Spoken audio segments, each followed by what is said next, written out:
Hello, I'm Emily Beach, and in today's video I'm going to show you how to make these simple pinch pots with texture on the outside. To start your pinch pot, you should always start out with a ball of clay. Keep in mind that whenever you're making a pinch pot, whatever size the ball of clay that you start with, your finished pinch pot should be about double the size. So you may not want to start out with a huge ball of clay unless you're planning on making a huge pot or vessel.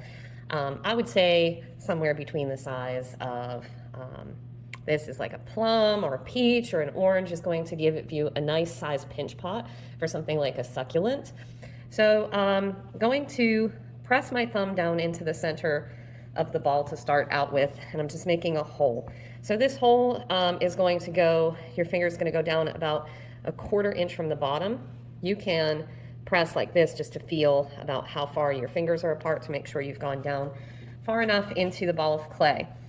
The next thing that you're going to do is pinch and press with your fingers on the outside and slowly turn the ball of clay to open up the center. You do not want to do this too quickly, and you don't want to do this too much so that the walls are too thin, because then you'll have some structural issues, and you don't want to have the walls of your pinch pot too thick like this, or you'll have some drying issues. So I always tell students that it should be about a 1/4 of an inch thick, and that a pencil, a standard pencil or pen or even needle tool handle is about a 1/4 of an inch thick.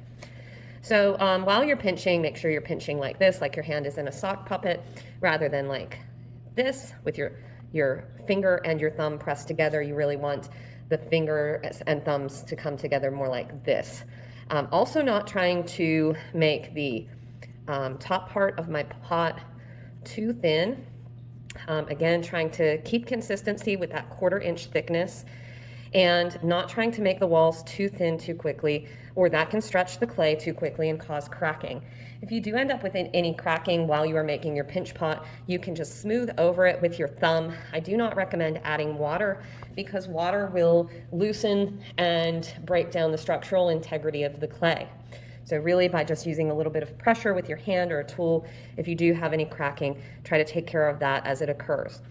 So now that both of my thumbs can fit down into the pot, I can use both of them at the same time.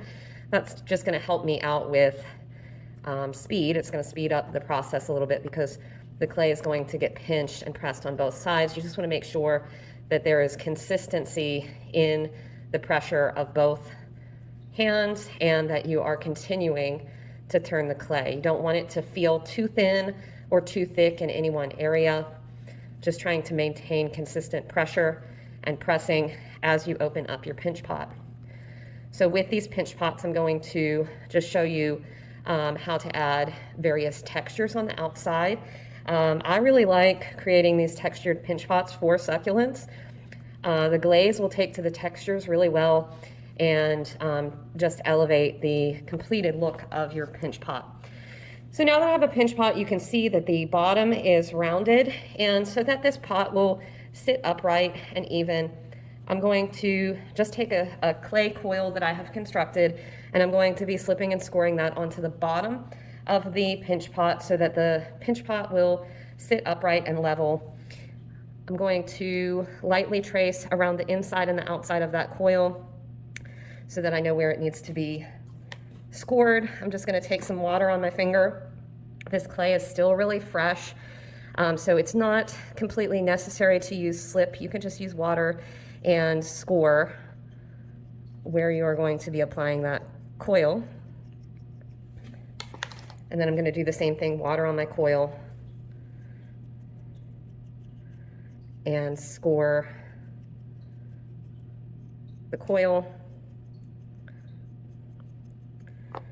I'm going to pop that on there, just press down a little bit, and I'm going to go around the inside and outside of that coil with my finger just to smooth and make sure that none of those score marks are showing.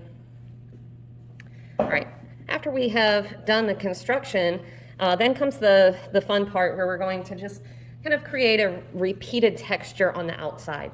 You can create a repeated texture on the outside of your pinch pot with just about any type of object. The goal, though, is just to have some repetition to your texture. So with this one, you could experiment on just some extra clay. Let's do that real quick and see what would it look like if I press the back of this chopstick in there. And then you could also look at the texture. What would it look like if I pressed this fork in and repeated? You can use traditional tools like needle tools or wooden modeling tools, or you can use untraditional tools like marker caps, highlighter lids, old costume jewelry. So those are all possibilities for you. So on this one, I thought I was going to, well, let's go ahead and just stick with that idea. I thought I was going to use the chopstick. Let's go ahead and do that. And I'm going to just press that in to create my texture. I'm going to kind of go in a diamond-like pattern.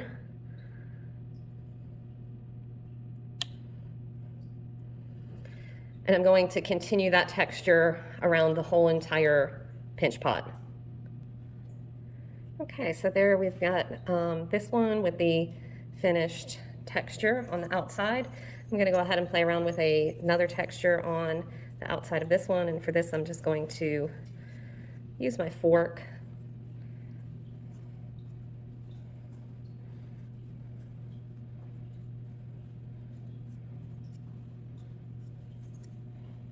Okay, now I've created texture on the outside of this one with the fork. And there you have it. I will post a picture of these glazed for the cover of the video. These really look great once they're glazed and have something inside of them.